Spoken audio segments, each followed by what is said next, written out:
17, versículo 8, diz assim: Então lhe veio a palavra do Senhor dizendo: Dispõe-te, vai a Sarepta, que pertence a Sidom, e demora-te ali, onde ordenei a uma mulher viúva que te dê comida. Então ele se levantou e se foi a Sarepta. Chegando à porta da cidade, estava ali uma mulher viúva apanhando lenha. Ele a chamou e lhe disse: Traze-me, peço-te uma vasilha de água para eu beber. Indo ela buscá-la, ele a chamou e lhe disse: Traze-me também um bocado de pão na tua mão. Porém ela respondeu: Tão certo como vive o Senhor teu Deus, nada tenho cozido. Há somente um punhado de farinha numa panela e um pouco de azeite numa botija. E vês aqui, apanhei 2 cavacos e vou preparar esse resto de comida para mim e para o meu filho. Comê-lo-emos e morreremos. Elias lhe disse: Não temas, vai e faz o que disseste. Mas primeiro faz dele para mim um bolo pequeno e traz-me aqui fora. Depois farás para ti mesmo e para teu filho. Porque assim diz o Senhor, Deus de Israel: a farinha da tua panela não se acabará, e o azeite da tua botija não faltará, até ao dia em que o Senhor fizer chover sobre a terra. Foi ela e fez segundo a palavra de Elias. Assim comeram ele, ela e a sua casa muitos dias. Da panela a farinha não se acabou, e da botija o azeite não faltou, segundo a palavra do Senhor, por intermédio de Elias. Amém. Senhor, fala conosco nesta noite. Queremos ouvir mais de Ti, queremos sermos ministrados pelo Senhor. Estamos na dependência, não queremos sairmos daqui como entramos. E nós sabemos que a Tua palavra é poder, a Tua palavra faz a diferença, a Tua palavra vivifica, Tua palavra traz vida, Tua palavra transforma, Tua palavra renova. Senhor, e nós estamos aqui para aprender mais do Senhor e sairmos edificados por ela, em nome de Jesus. Amém? Então esse texto é um texto bastante conhecido, que fala do milagre da multiplicação na vida desta viúva, que tem um nome de viúva de Sarepta. Então esse texto é um texto que eu gosto muito dele. Tem uns textos que parece que nós nos identificamos mais com ele, né? E esse aqui é um deles. Eu me identifico muito com esse texto, porque eu acho muito legal algumas coisas na Bíblia, né? Principalmente quando se fala do mover de Deus, do sobrenatural de Deus. E esse texto aqui, nós podemos vermos o sobrenatural de Deus. Amém, queridos? Quantos querem o sobrenatural de Deus sobre a sua vida?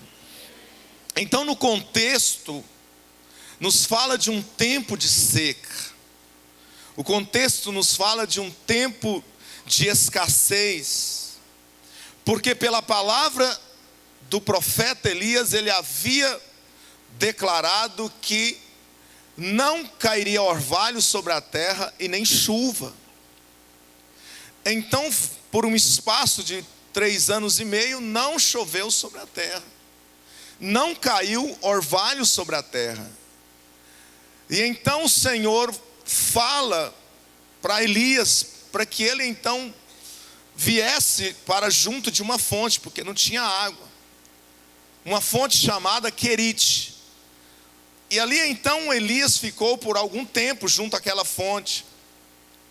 E a Bíblia diz que os corvos traziam pão e carne para ele pela manhã, e também ao entardecer.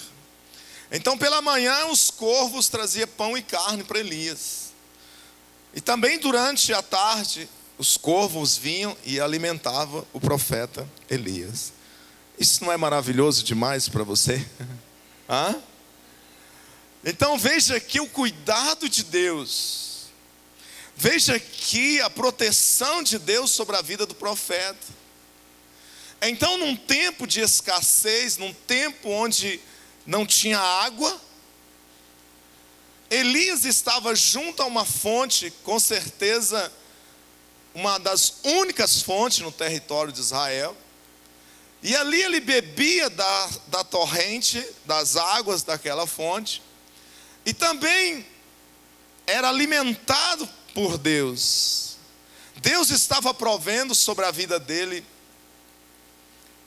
carne e pão pela manhã. Então eu vejo aqui o cuidado de Deus, eu vejo aqui que Deus é um Deus Emanuel, Deus conosco. Eu vejo aqui que verdadeiramente Deus é um Deus Jeová Jireh, um Deus que provê. Então Elias estava ali recebendo da provisão de Deus. Então fique tranquilo, meu irmão, Deus é um Deus provedor, amém? Mas de repente a fonte secou. De repente a fonte secou, o negócio ali parou.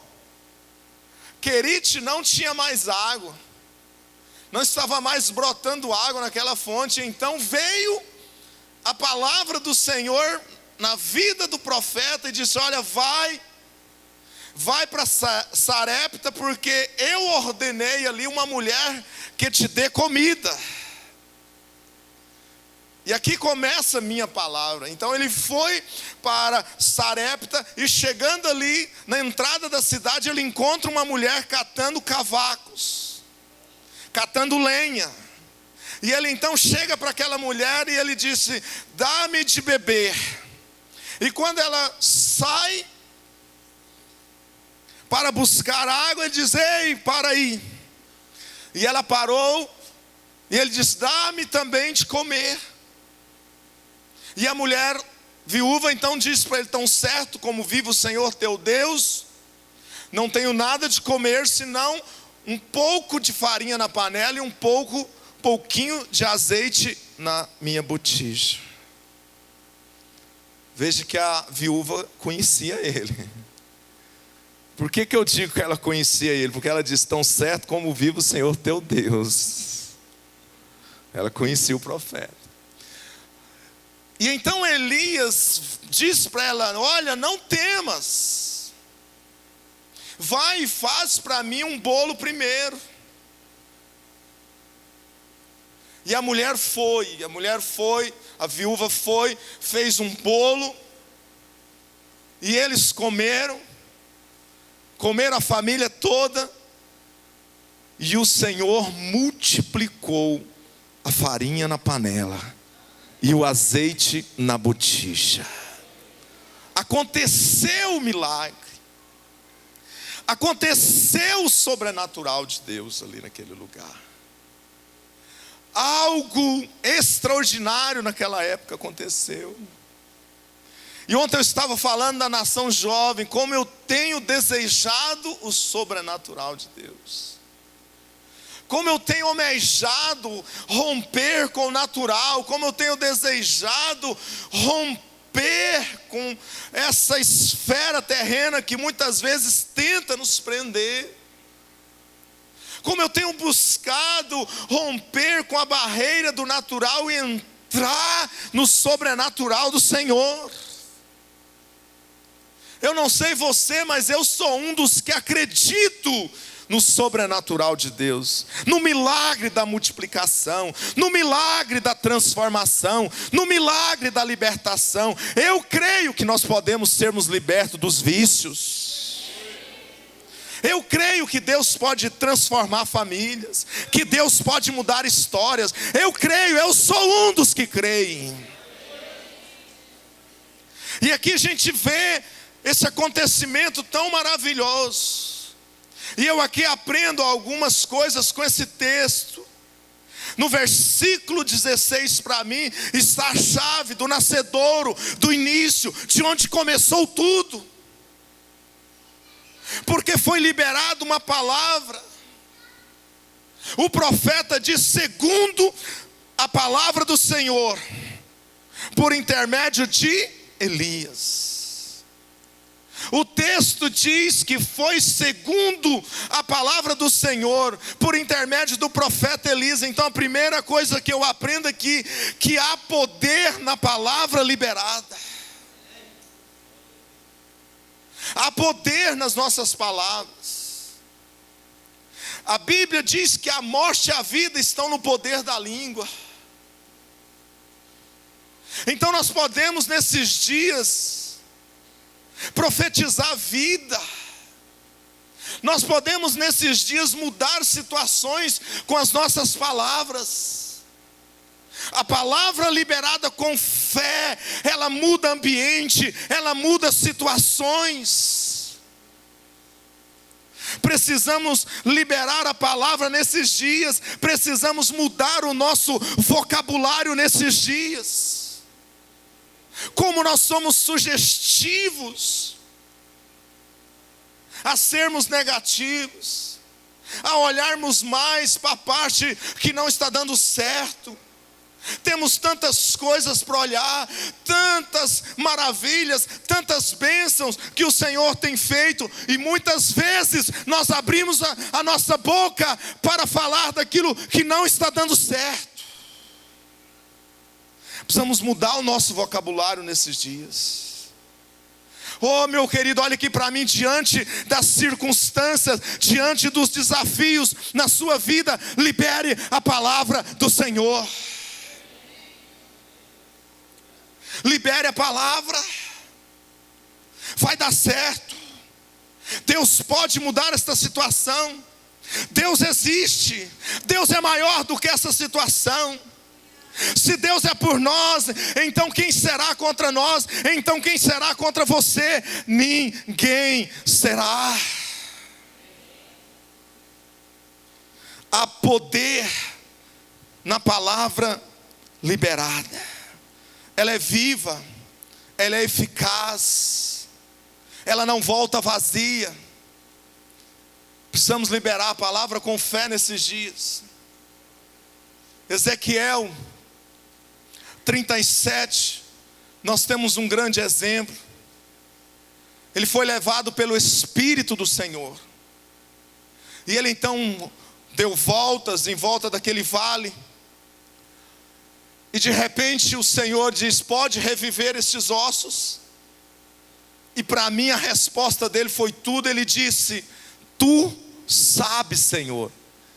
Em outras palavras: Senhor, tu és soberano, tu podes todas as coisas. Então o Senhor diz para ele: então profetiza a minha palavra. E então nós vemos algo na palavra de Deus que parece estranho.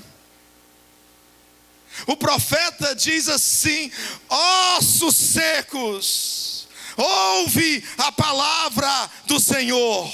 Não é estranho isso? Não parece uma loucura? Oh, situação, ouve! O Senhor nosso Deus é Deus em Israel. Oh, situação na minha casa, ouve a palavra do Senhor. Enfermidade, ouve a palavra do Senhor. O nosso Deus é um Deus que cura. Oh, irmãos, como eu tenho dito isso nesses dias, como eu tenho feito isso, como eu tenho liberado a palavra de Deus nesses dias. E então o profeta libera a palavra, e de repente algo começa a acontecer. Aqueles ossos começam a se movimentar, aqueles ossos começam a se tomar forma. Por quê? Por causa da palavra liberada pela boca de um profeta. E isso não é diferente na minha vida e na sua vida. Veja que aquela mulher do fluxo, ela liberou a palavra. Ela ficou sabendo, e ela saindo da sua casa, e ela disse assim: se eu apenas tocar na sua orla, eu serei curado. E ela então foi e tocou na orla de Jesus. E a Bíblia diz que dele saiu virtude, e ele disse: alguém me tocou. E os discípulos diziam: mestre, mas muitos te tocam, muitos estão te tocando. Mas ele disse: alguém me tocou diferente. Sabe que toque é esse, igreja? É o toque da fé, é o toque de alguém que liberou uma palavra, é o toque de alguém que disse: se eu apenas lhe tocar, eu serei curada. Houve um liberar da palavra antes. Temos que liberar a palavra nesses dias. Está aí, está na minha boca, está na sua boca. Mas muitas vezes nós não queremos. Muitas vezes nós preferimos entrar pelo outro caminho.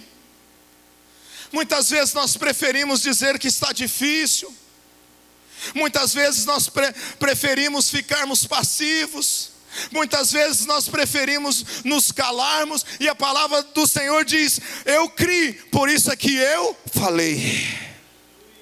Quantos creem aqui nesse lugar? Se você crê, levanta a sua mão. Pois é, a palavra do Senhor diz: eu criei, por isso é que eu falei. Se levante nesses dias para falar. Se levante nesses dias para liberar a palavra de Deus. A palavra liberada com fé vai manifestar a glória de Deus nesses dias.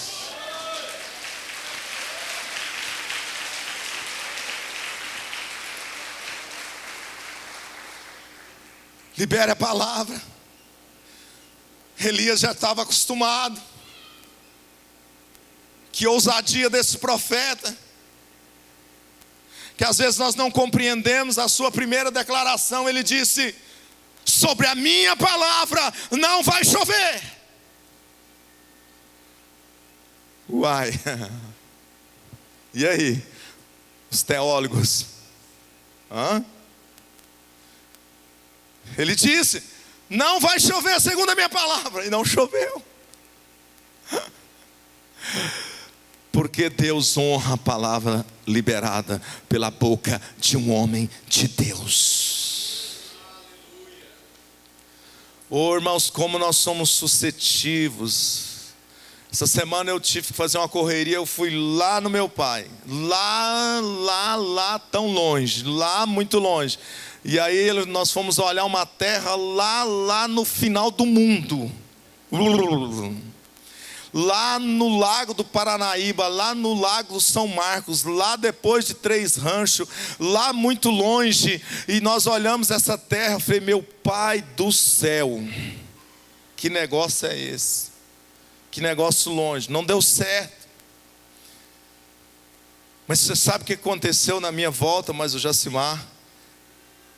Eu me peguei num vocabulário negativo.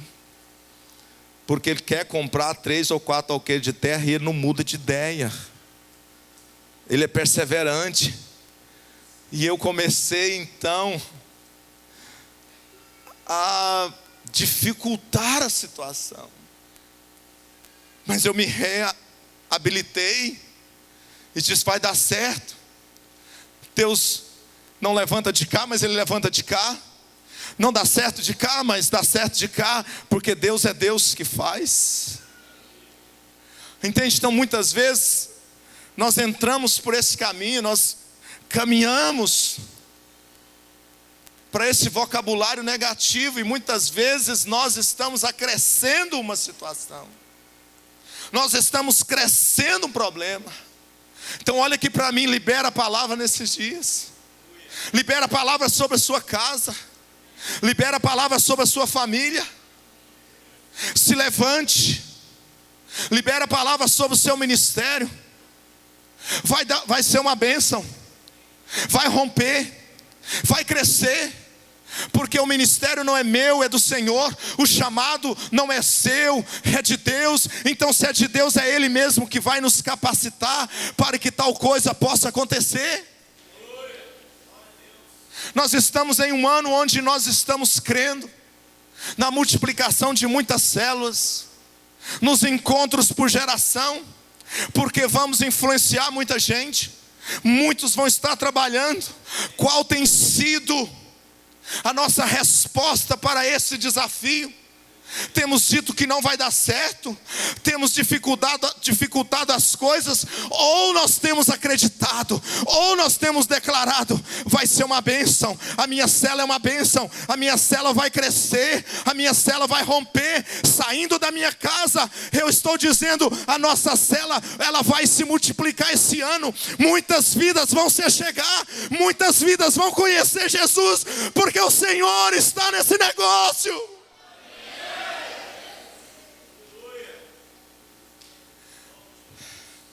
Como nós precisamos.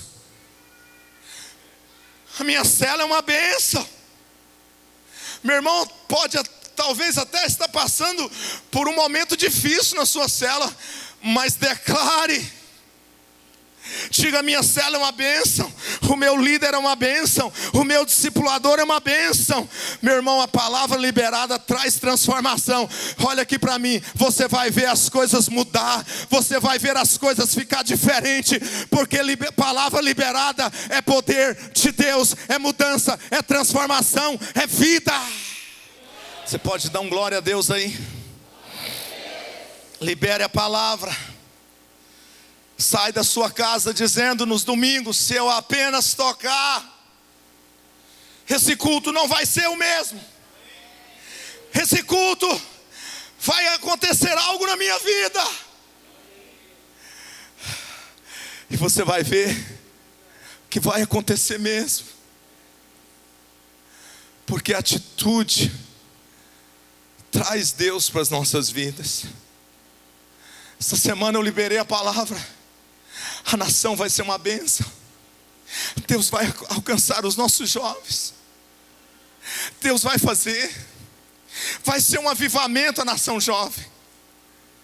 Oh, irmãos, vocês não sabem o que aconteceu aqui ontem. Eu vi com os meus olhos jovens sendo tomados pelo Espírito Santo, profetizando no Espírito.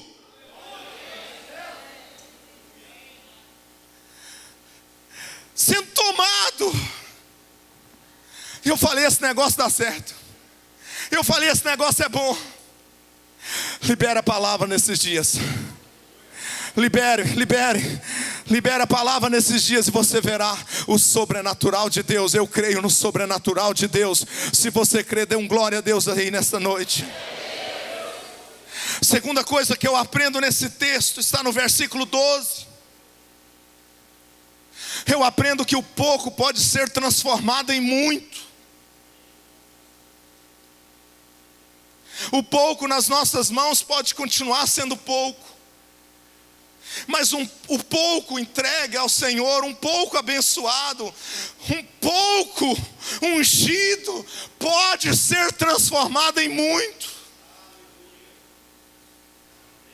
Era só um pouquinho de farinha na panela, era só um pouquinho de azeite na botija. Olha aqui para mim, veremos sempre Deus começando algo através do pouco.